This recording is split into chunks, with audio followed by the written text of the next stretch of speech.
Monsieur Thibault, vous êtes un auteur de plus de 200 livres. Vous avez beaucoup de métiers derrière vos mains, vos doigts pour écrire et dans votre tête. Comment travaille l'auteur Gilles Thibault? Et là là, faut dire avant de parler de ma vie d'auteur, il faut juste que je dise qu'avant d'être auteur, j'ai été un illustrateur. Donc, j'ai illustré 80 livres. J'ai illustré des livres d'auteurs qui étaient décédés, des gens qui étaient vivants, des gens avec qui je pouvais parler. Puis là, à un moment donné, je me suis rendu compte que personne ne travaillait de la même façon. Je rencontrais des auteurs qui me disaient: ah, moi, je travaille juste la nuit, c'est la nuit que j'ai de l'inspiration. D'autres qui me disaient: moi, je travaille la fin de semaine. D'autres qui me disaient: moi, je suis trop insécure, ça me prend un travail quotidien tous les jours de 9 à 5, puis j'écris le soir ou pendant mes vacances. Et finalement, je me suis rendu compte qu'il y avait autant d'auteurs que, que d'auteurs ou que de livres. Fait que comme j'ai illustré pendant à peu près 25 ans, à un moment donné, j'ai eu le goût d'écrire. Là, je me suis dit, mais moi, ça va être quoi ma technique? Ça va être quoi comment je vais faire? Je suis un dessinateur, je n'étais pas encore un écrivain à temps plein. Puis ce que j'ai fait finalement, c'est que je me suis carrément abandonné. C'est-à-dire, je me suis dit, je vais voir ce qui va arriver. Et ce que j'ai développé comme technique sans même m'en rendre compte, c'est que je ne suis pas capable de faire de plans. J'essaye de faire des plans, mais ça ne fonctionne pas. Et pourtant, j'avais travaillé avec des auteurs qui me disaient: moi, il faut que je fasse un plan très précis. À partir du moment où le plan est fait, là, je peux me lancer dans l'écriture. Puis il y en a d'autres qui me disaient: non, non, non, moi, je me laisse aller. Fait que j'ai essayé les deux méthodes. Je me suis rendu compte que j'étais incapable de faire un plan. Absolument incapable. Ça ne voulait pas, ça ne fonctionnait pas, ça bloquait. Alors, ce que j'ai fait, c'est que j'ai commencé, j'improvisais. Je partais avec un personnage, j'inventais un personnage qui me venait en esprit et je me mettais à écrire, puis j'improvisais, puis je découvrais des choses. C'est comme si je découvrais le personnage ou l'histoire en même temps que je l'écrivais. Ce qui fait que c'est toujours des surprises. Et c'est régulièrement des surprises parce que même des fois, j'arrive à des cul-de-sac parce que je me dis: voyons, qu'est-ce qui va arriver? Puis tout à coup, il y a quelque chose qui débloque parce que c'est un petit peu comme quand tu fais des voyages. Tu te dis, tu ne peux pas savoir si tu vas tourner à droite ou tu vas changer de ville rendu là. Il faut presque être rendu là pour savoir qu'est-ce qui va arriver. Oui, je comprends. Quand on arrive dans un cul-de-sac, comme vous dites, ou quand on trouve que le travail qu'on a amorcé sur une idée qui nous est venue, ben, on ne le trouve pas si bon que ça. Ça peut arriver qu'on a décidé de travailler sur une idée qui. Comment on gère ça? Comment on réagit? Parce qu'il y en a beaucoup qui vont se dire: ah mon Dieu, c'est vraiment pas bon, je suis vraiment pas bon, qu'est-ce qui se passe avec moi aujourd'hui? Dans votre cas, est-ce que vous poursuivez? Comment vous gérez cette situation-là? Ben, il y a plusieurs façons de gérer la situation quand tu arrives dans un cul-de-sac, parce que le contraire peut se produire aussi. Ou tu arrives dans un cul-de-sac, puis là, ça arrête, ça barre là, comme on dit, ou tu découvres des choses. Puis c'est ça qui est extraordinaire, c'est quand tu découvres des choses, tu te dis: ben voyons donc, je n'avais pas pensé à ça même il y a 2 minutes, parce que je n'étais pas rendu là dans l'histoire. Et quand ça bloque, ben, il y a plusieurs méthodes. C'est que tu peux arrêter carrément, tu ne t'énerves pas, tu fais d'autres choses. Puis moi, ce que j'ai développé, comme j'étais déjà un pigiste qui était illustrateur, puis je travaillais sur plusieurs projets en même temps, j'ai continué à faire ça en écrivant, c'est-à-dire que j'écris je travaille peut-être sur 10 projets parallèlement. Évidemment, je ne travaille pas les 10 projets la même journée, mais je travaille sur un texte, disons, tant que ça va bien. Tout à coup, ça bloque, j'arrête, puis là, je travaille sur un autre texte. Puis quand ça bloque, je travaille sur un autre texte. Puis des fois, je me rends jusqu'au milieu, jusqu'à la fin, puis je continue. Puis des fois, il y a deux projets qui se mêlent ensemble, que ça devient un troisième projet. Fait que tout ça est très vivant, finalement. Tout ça est très J'aurais vivant. tendance à dire que c'est très organique. Il y a comme ça se crée au gré des idées, au gré de l'envie et au gré de l'inspiration. Oui. D'ailleurs, votre inspiration, elle vient de où? Où est-ce que Ben, vous réussissez à trouver ces idées-là? Parce que comme elles viennent seules, comme vos plans ne sont pas très définis, il faut s'inspirer de quelque chose. oui. L'inspiration vient de plusieurs endroits différents. C'est-à-dire, la première source d'inspiration vient des souvenirs d'enfance. Parce qu'évidemment, j'ai vécu des choses dans mon enfance, j'ai eu des amis, j'ai eu une famille, j'ai une vie sociale. Première source d'inspiration, tout ce que j'ai vécu dans mon enfance. Deuxième source d'inspiration, mes enfants. J'ai 2 enfants, un garçon et une fille, qui sont rendus vieux maintenant. Et leurs amis et tout ça, la vie familiale, ça, c'est des super souvenirs. les gens que je rencontre, les jeunes que je rencontre, la vie d'aujourd'hui. L'inspiration, c'est un mélange de tout ça, plus l'imaginaire. C'est comme si tu brassais tout ça ensemble, un petit bout un petit bout de souvenirs d'enfance, un petit bout de trucs qui sont arrivés avec mes enfants, un petit bout de ma vie familiale, l'imaginaire, plus le personnage lui-même qui t'amène dans son histoire. Comme je dis des fois aux enfants, je leur dis, un personnage, c'est un peu comme quelqu'un qui sonne à ta porte. Un voisin, mettons que tu connais un petit peu, mais pas beaucoup. Il sonne à ta porte, puis là, tu dis, hey, on va aller faire quelque chose ensemble. On va aller prendre une marche, on va aller jouer ensemble. Fait que là, tu joues à quoi, toi? Ah, tu joues au tennis. Ah, moi, je joue pas au tennis, je vais jouer au tennis avec toi. Fait que c'est comme si le personnage t'amène avec lui dans son aventure, dans sa vie. C'est ça que j'aime de l'improvisation, c'est que très souvent, le soir, je me couche, puis je me dis, j'ai hâte à demain matin pour voir qu'est-ce qui va arriver avec ce personnage-là, parce que je ne sais pas ce qui va arriver.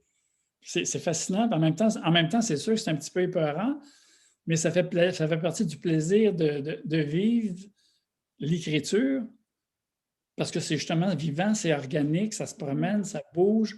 Puis c'est pour ça que je ne suis pas capable de faire de plan, parce qu'un plan, je me sentirais comme coincé, fixé dans un plan. Moi, personnellement, il y en a qui fonctionnent très bien là-dedans, mais moi, ça me prend une espèce de liberté.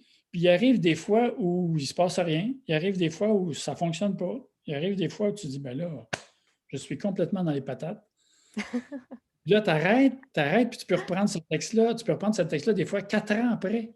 Moi, j'appelle ça des petits chaudrons qui dorment dans mon ordinateur. J'ai plein de petits chaudrons qui dorment ou qui mijotent tranquillement. Puis à un moment donné, il y a des chaudrons qui se mélangent. À un moment donné, je pense à une histoire. Puis là, je me souviens d'un autre truc que j'ai écrit. Là, je vais vérifier mon texte. Je mets ça ensemble, j'amalgame ça ensemble. Puis il se produit d'autres choses. Fait que tout ça, finalement, c'est très mobile, c'est très vivant, c'est très organique. Ce que j'essaye de faire, dans le fond, c'est que j'essaye de ne pas travailler avec ma tête. C'est drôle à dire, là. Je dis ça aux enfants, des fois, je travaille avec mes mains, avec mes pieds. J'essaie de penser avec mon ventre, avec mes jambes, avec mes cheveux.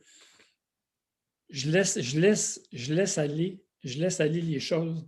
Puis souvent, quand on arrive à un cul-de-sac, c'est parce qu'on est trop dans notre tête, justement. On n'est plus dans l'émotion. Moi, j'essaie d'être dans l'émotion du personnage. J'essaie finalement d'être dans les rouages intérieurs du personnage. C'est pour ça que quand j'écris, même si je suis un ancien illustrateur, quand j'écris, très souvent, je n'ai pas tellement conscience de la forme physique de mes personnages. C'est l'illustrateur qui va faire ça. C'est très rare que je donne des descriptions de mes personnages, des descriptions physiques. C'est comme si j'étais à l'intérieur du personnage et que je vivais les aventures avec lui. En fait, vous vous mettez à travers les yeux du personnage, puis en vivant sa vie quotidienne, par exemple, ben, vous allez avoir son histoire qui va se créer, mais vous ne verrez jamais un miroir, donc vous verrez jamais en tant que personnage principal. Je veux revenir sur l'imagination parce que c'est souvent, on va dire, la créativité, l'imagination, c'est comme un muscle, on doit l'entraîner. Oui. On doit le garder vivant parce qu'à un moment donné, on entre dans notre tête et on se structure parce que la vie nous demande de nous structurer.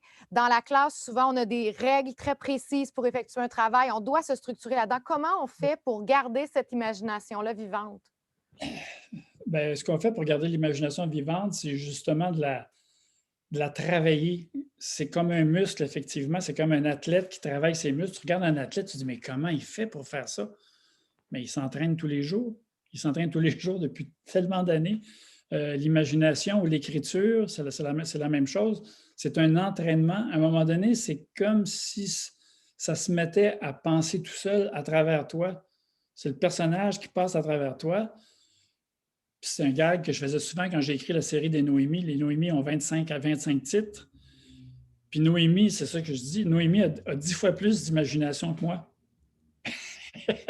C'est moi qui l'écris. Mais à travers Noémie, ça me donne une espèce de liberté. C'est comme si mon imaginaire se donnait la possibilité d'une liberté. Donc, à partir des personnages, mais ça, c'est un état d'esprit. Il faut essayer de cultiver ça. Il faut essayer de ne pas se faire restreindre ou de se faire encabaner, je dirais, dans une structure. Il faut essayer d'avoir, quand on crée, en tout cas, il faut essayer d'avoir l'esprit le plus ouvert possible. Quitte après ça, dans un deuxième, ça c'est dans un premier temps. Un deuxième temps, après ça, tu retravailles ton texte, évidemment. Tu sais.